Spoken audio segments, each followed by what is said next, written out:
Durante o voto do ministro André Mendonça do Supremo Tribunal Federal no julgamento do primeiro preso em conexão com os atos do dia 8 de janeiro, houve um intenso tumulto quando os ministros Cristiano Zanin, Alexandre de Moraes e Gilmar Mendes interromperam o voto de Mendonça para questionar seus argumentos e tentar impor a narrativa de que qualquer pessoa pode ser responsabilizada por todos os atos e intenções de outras pessoas, bastando que tenham sido incluídas em investigações conduzidas por autoridades incompetentes para isso.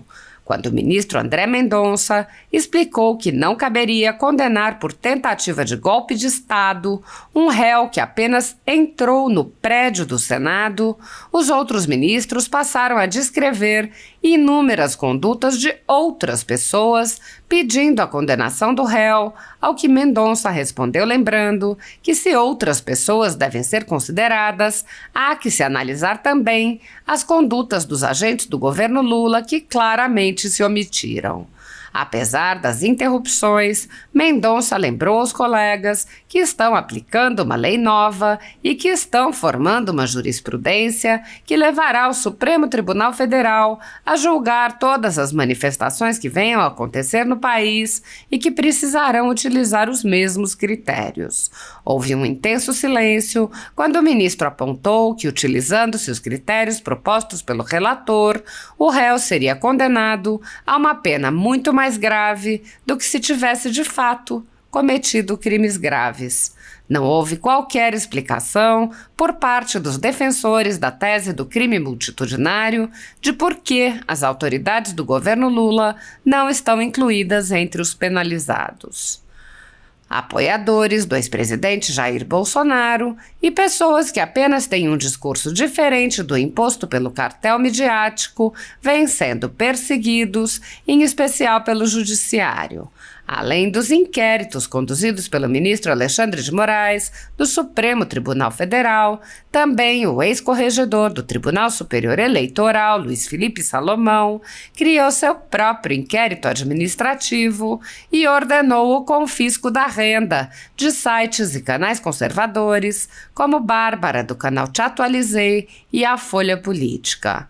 Toda a receita de mais de 26 meses do nosso trabalho está bloqueada por ordem do TSE, com aplauso dos ministros Luiz Roberto Barroso, Alexandre de Moraes e Edson Fachin.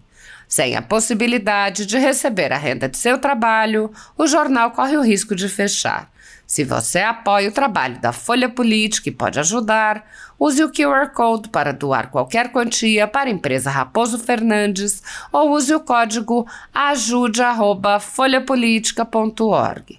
Caso prefira, há a opção de transferência bancária para a conta da empresa Raposo Fernandes, disponível na descrição deste vídeo e no comentário fixado no topo. Há 10 anos, a Folha Política faz a cobertura da política brasileira, mostrando atos, pronunciamentos e eventos dos três poderes, quebrando a espiral do silêncio imposta pelo cartel de mídia que quer o monopólio da informação. Pix ajude@folhapolitica.org. Assista. E o pró-réu, o qual, por mais grave que sejam os fatos, não pode ser invertido ou desconsiderado. À luz da doutrina, citando Luiz Regis Prado, a associação criminosa, ela demanda estabilidade ou permanência. Ensina mencionado autor que, abro aspas, esse é um dos traços que diferencia a associação do concurso de pessoas. Não basta para o crime em apreço um simples ajuste de vontade. É indispensável, mas não é o bastante para caracterizar o delito. Esse ajuste de vontades. É necessário, além desse requisito, a característica da estabilidade, da durabilidade. Nesse contexto, No presente caso, penso que a acusação se desincumbiu satisfatoriamente do ônus de demonstrar a adesão livre e consciente do réu à associação estabelecida para a prática dos crimes perpetrados no dia 8 de janeiro. Nesse sentido, além de ter utilizado uma camiseta pedindo a intervenção militar e ter sido preso dentro das dependências do Senado, o réu gravou diversos vídeos dos quais se extrai sua plena consciência de estar aderindo a um grupo formado para praticar atos antidemocráticos, invasões, quebradeiras, ainda que ele próprio não tenha sido visto depredando pessoalmente algo. Assim, pelas características dos vídeos que o próprio réu apresenta, eu entendo haver razões suficientes, elementos suficientes para condená-lo pelo delito do artigo 288, parágrafo único do Código Penal. Passo agora à análise do artigo 359-M do Código Penal, que trata do delito de golpe de Estado, cujo dispositivo assim expressa: tentar depor por meio da violência ou de grave ameaça o governo legitimamente constituído. Nesse ponto, penso com a devida vênia que não caberia uma dupla condenação, tanto pelo crime do artigo 359-L quanto pelo crime do artigo 359-M. Penso, em linhas gerais, que todo golpe de Estado toda tentativa de golpe de Estado pressupõe e traz consigo uma tentativa também de abolição do Estado Democrático de Direito. Um golpe pressupõe, para que ele seja praticado, uma tentativa de se quebrar o Estado Democrático de Direito. Nem toda tentativa de abolição de bases do Estado Democrático de Direito, à luz do impedimento ou restrição dos poderes, significa se chegar a um golpe de Estado. Então, dentro dessa perspectiva, entendo que, no contexto, se aplica o princípio da consunção ou da absorção. Ou é um golpe de Estado, que traz consigo o caráter de também, nos termos do que diz o dispositivo, impedir ou restringir o exercício dos poderes constituídos, ou ficou apenas dentro das características da conduta, da tentativa de impedimento e restrição do exercício legítimo dos poderes. Dentro dessas circunstâncias, entendo como colocado pela defesa que a ação de abolir o Estado Democrático de Direito, por certo, já contém, por lógica, também, em alguma medida, essa busca de você inviabilizar o exercício legítimo das instituições democráticas. É importante, sob a minha ótica, também lembrar o seguinte: um golpe de Estado, ele demanda atos não só de destituição do poder, mas do estabelecimento de uma nova ordem jurídica e institucional. Então, eu tenho que retirar o poder eleito e instituir ou ter atos que me levem a buscar instituir um novo poder, ainda que ilegítimo. Eu preciso definir o que eu vou fazer com o Congresso Nacional, eu preciso definir o que eu vou fazer com o Supremo Tribunal Federal, eu preciso definir o que vai ser feito com a imprensa, com a liberdade das pessoas, no meio universitário, uma série de planejamentos e condutas que, com a devida vênia, não vi nesses manifestantes. A perspectiva da atuação deles era criar uma situação de instabilidade institucional, mas qualquer ação de golpe de Estado dependeria de uma ação de outras forças, basicamente dos militares.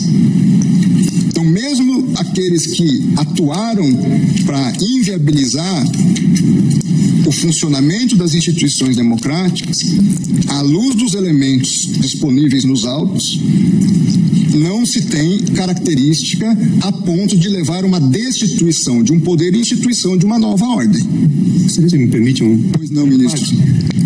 O artigo 359-M, na verdade, fala em tentar, né? Então não se pressupõe a consumação, mas sim a tentativa.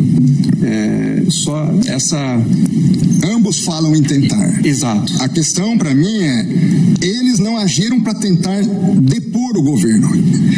A deposição do governo dependeria, ou essa tentativa de deposição de atos que não estavam ao alcance da atuação dessas pessoas.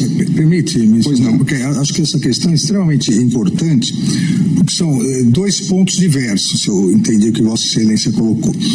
Ao dizer que eles não, ao alcance deles, não estavam instrumentos possíveis para o golpe de Estado, então aí seria o caso de absolvição. Que eu também justifico como uma tentativa idônea. Essas pessoas... Exato. Então, aí seria absolvição. Uma outra questão que eu acho que é mais importante do ponto de vista até para fixação de jurisprudência da Corte é a absorção ou não. O princípio da concussão. E por que isso? Me parece que são dois crimes, como disse, absolutamente autônomos. Até porque o ânimos é diverso. E eu dou dois exemplos, um histórico. O golpe de 64, o golpe de 64, vamos dizer que não tivesse dado certo, mas qual foi o golpe militar de 64? Trocar o presidente da República, João Goulart. Não foi em momento algum, tentar mexer com a estrutura dos outros poderes, até porque, lamentavelmente, os demais poderes aderiram. Então, você consegue vislumbrar uma tentativa de golpe na troca do poder, na troca daquele que foi legitimamente e democraticamente eleito como uma conduta autônoma. O que, na minha opinião, no meu voto, eu entendi, ao prever a intervenção, ao pedir a intervenção federal, se pretendia trocar o presidente eleito pelo candidato que perdeu. Esse é um crime. A outra coisa é atacar o funcionamento do Supremo Tribunal Federal ou do Congresso Nacional com a invasão, impedindo a atuação. Volto alguns meses. Vamos dizer que essa conduta do dia 8 de janeiro fosse antes do final do mandato do anterior presidente. A conduta idêntica. As pessoas virem, atacarem violentamente, invadirem. Nós não teríamos acusação de golpe de Estado, porque elas não estavam pretendendo trocar o presidente, mas elas estavam pretendendo obstaculizar o andamento do Supremo Tribunal Federal e do Congresso. Tenho dúvidas, ministro Alexandre, por quê? Nesse exemplo também de uma ação anterior ao encerramento do exercício do mandato do ex-presidente. Porque, formalmente, teríamos também uma consideração de um poder legitimamente eleito que estaria impedido.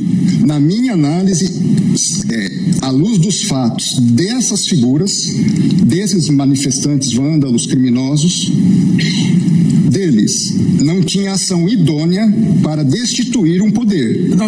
Nós podemos encontrar ação idônea em outras ações. Eu compreendo. A minha única preocupação aqui nesse debate é eu entendo que se encontrássemos essas condutas, poderia haver os dois, mesmo conforme a situação, poderia até haver os dois crimes. Eu acho que o importante de definirmos é exatamente isso, do ponto de vista geral. Os dois crimes podem coexistir em concurso material, dependendo da circunstância. Veja, nós estamos tratando pela primeira vez da aplicação de uma norma penal com conceitos bastante indeterminados. De uma lei extremamente nova. Então você pega o conceito. O que é Estado Democrático de Direito? É um conceito amplo, onde nós podemos, em alguma medida, encaixar várias questões. Foi a primeira vez que nós tivemos manifestações violentas em Brasília? Não.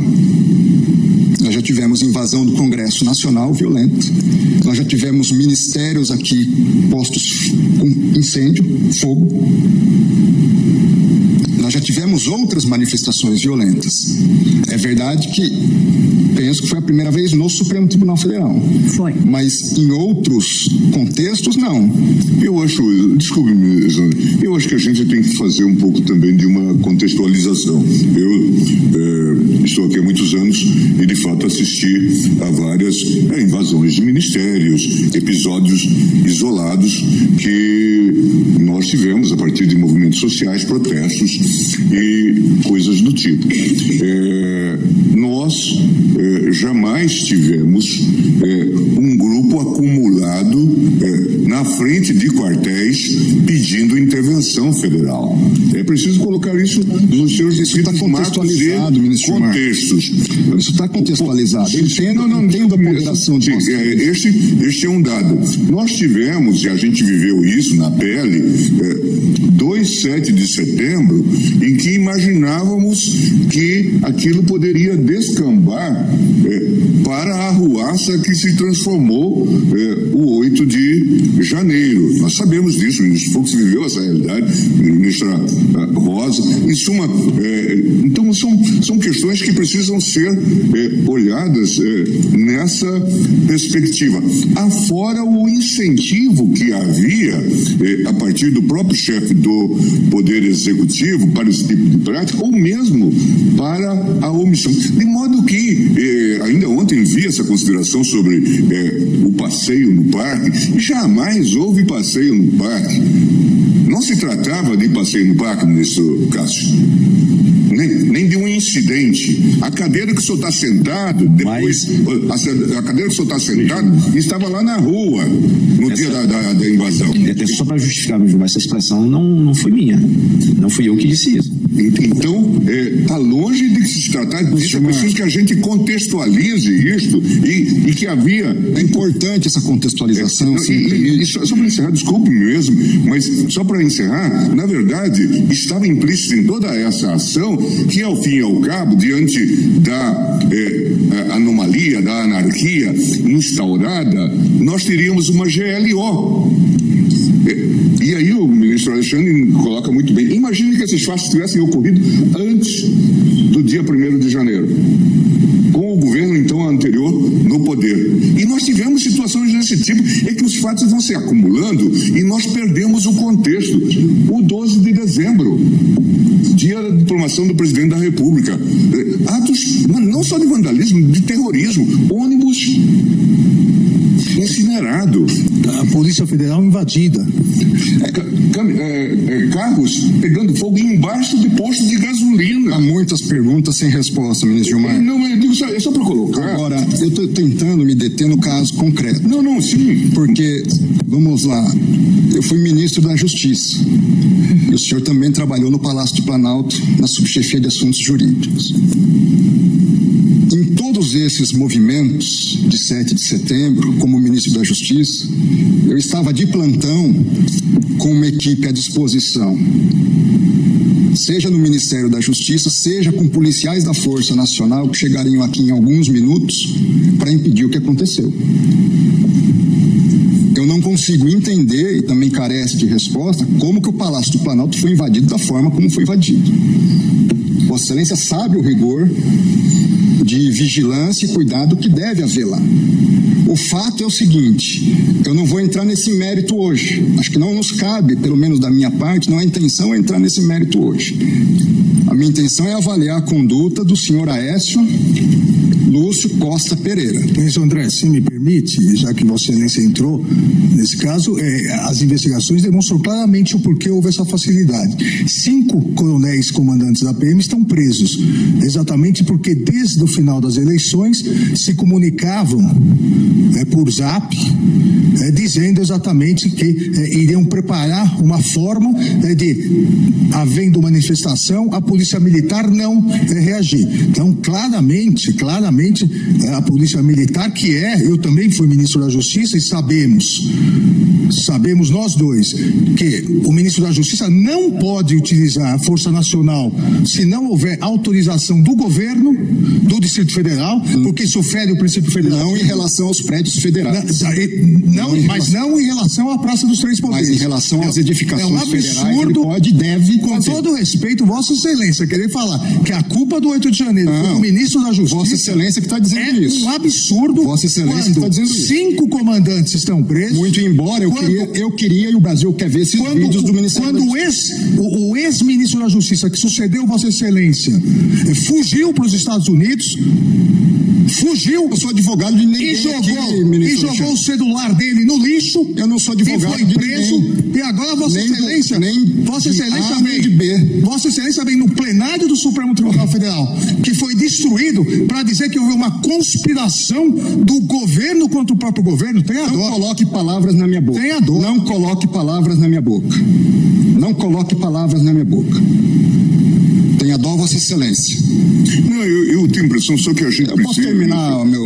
Não, pode terminar. É só para a gente ter esse leitmotiv, esse pano de fundo, para que possamos, de fato, entender. É claro, e Vossa Excelência tem razão, nós estamos julgando o Aécio, mas é preciso que a gente entenda esse contexto. Eu acompanhei, como Vossa Excelência, muitos desses episódios, acompanhei também o episódio do trancamento de rodovias, especialmente no meu estado. Dialoguei com o ministro da Justiça de então, em que carros eram atravessados na pista e inicialmente começou-se como se fosse uma greve de caminhoneiros. E nós sabemos o que greve de caminhoneiros representa.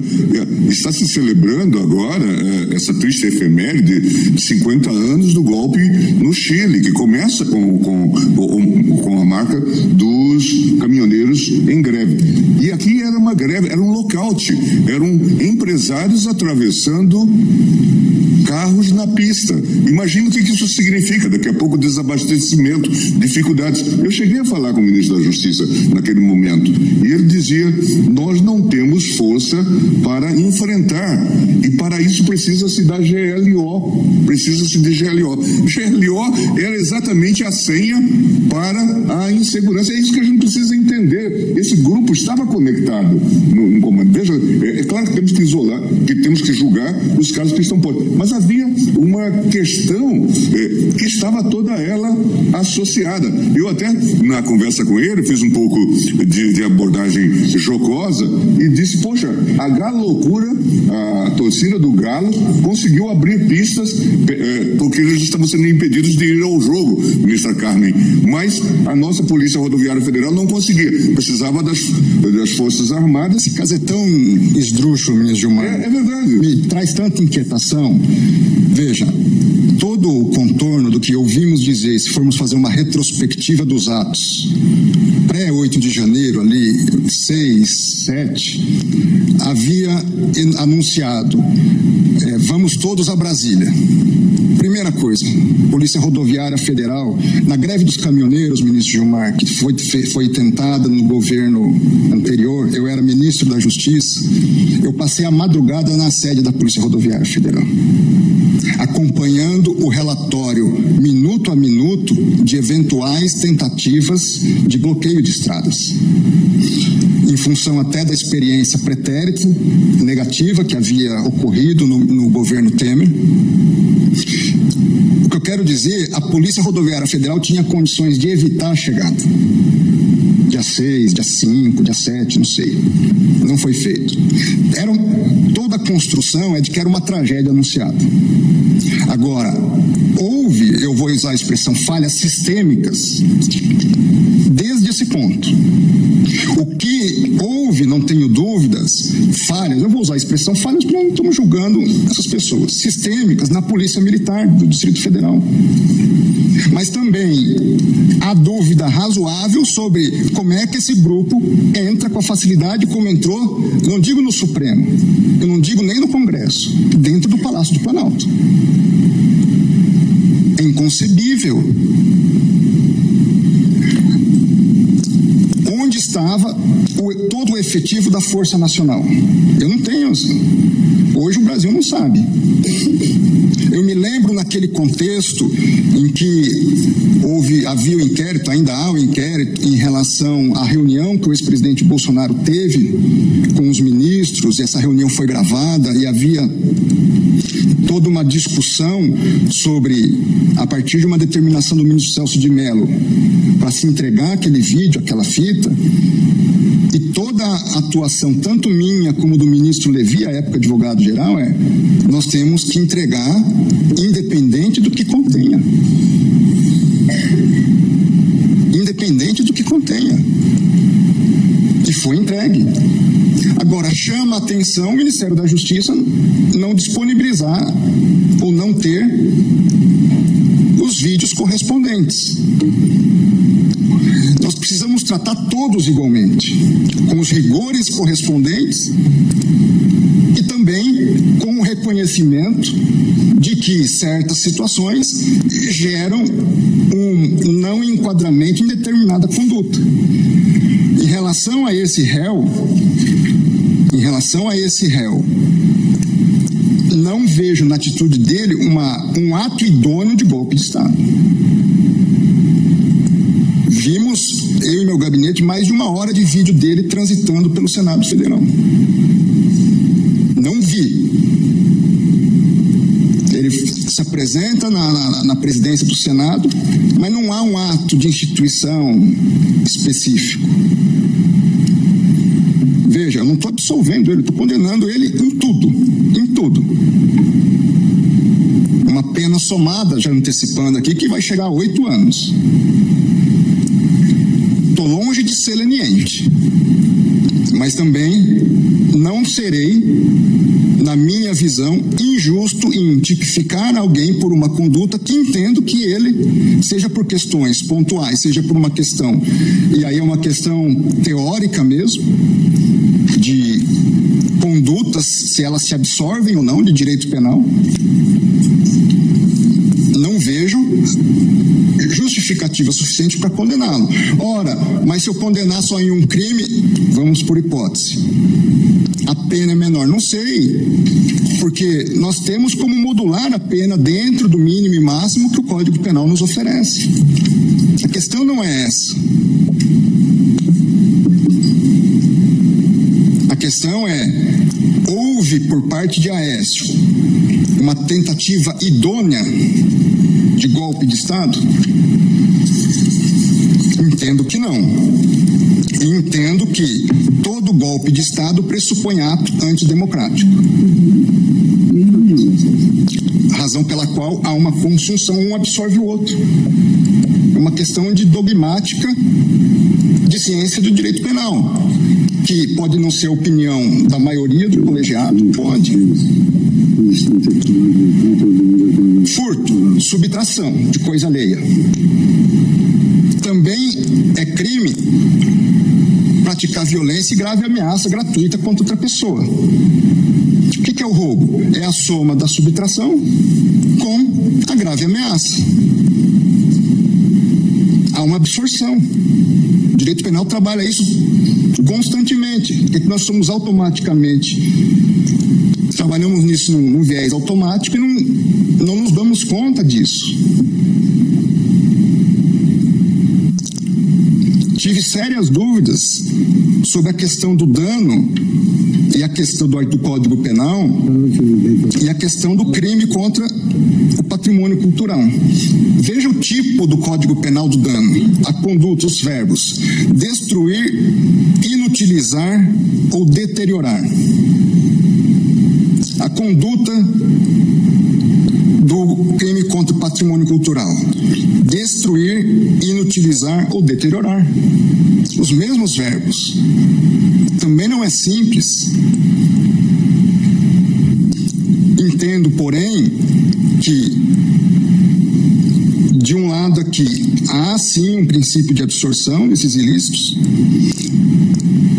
Entendi, por outro lado, que nesses crimes havia condutas diversas. Porque uma coisa é você praticar uma ação destruindo um computador aqui, um copo ali. Foram várias destruições. Por isso antecipo, entendo que não absorve. Agora, a conduta que é tentar, o que ele tentou? Ele chegou a tentar, na minha visão, instituir um novo governo. Ele tinha até isso, talvez, como ideal. Mas não vejo, seja na capacidade, olhando as cenas dele no vídeo, não houve um planejamento posterior sobre o que fazer. E entendo que, nesse contexto, veja só a situação de injustiça com que eu posso me deparar. Seria menos gravoso para ele destituir e dar o golpe do que fazer o que ele fez. Ele incidiria só num tipo. E nós estamos, repito, uma lei nova, um contexto extremamente complexo. E, ministro Alexandre, eu não prejulgo ninguém, mas também não isento, seja de um lado, seja de outro. Nem eu, ministro André. É isso. Tanto que todos estão sendo investigados. Porque, absolutamente todos estão sendo investigados. Eu digo isso porque Vossa Excelência fez uma referência a mim que reputo extremamente injusta. Então, se Vossa Excelência se sentir ofendido, eu retiro a referência. Eu agradeço. E peço minhas desculpas. E se alguma coisa também eu fiz de modo indevido, tenha minhas desculpas.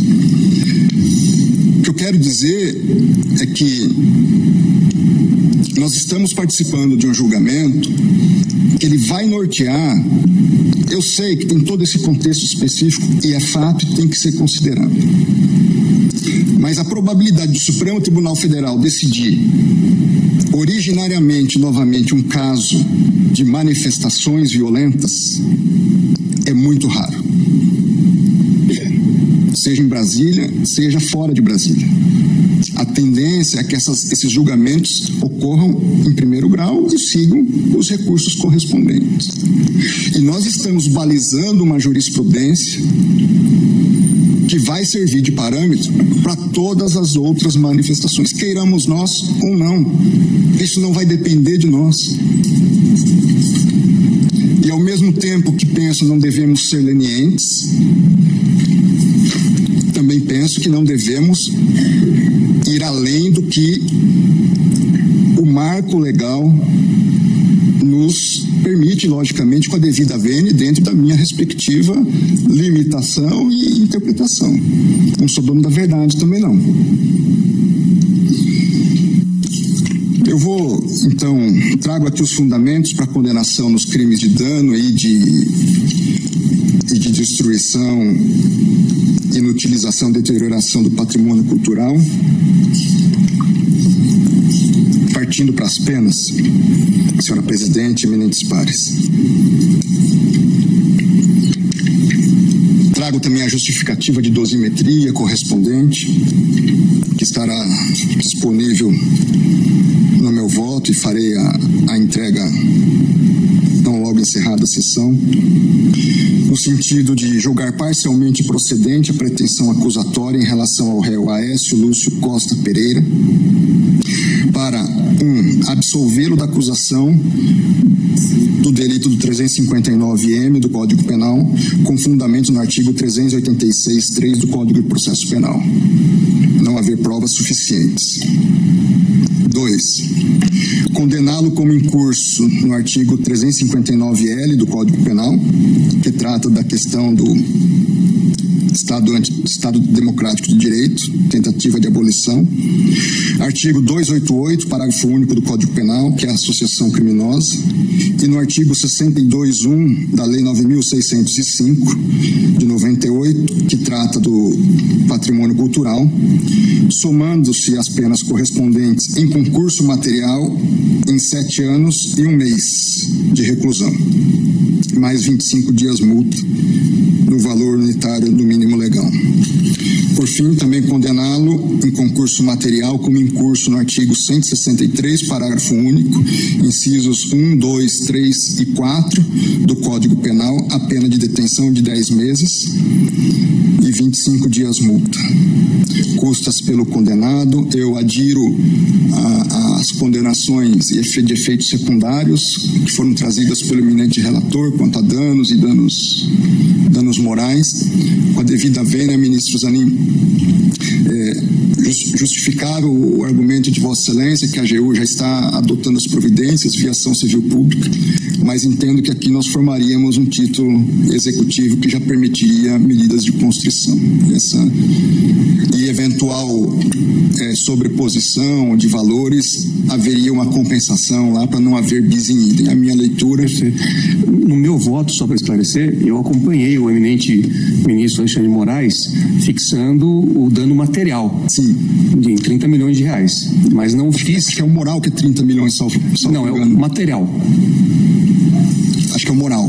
Moral? Porque o material ainda falou-se em 3 milhões, depois foram feitos novos ajustes. Mais coletivo, 30 milhões, né?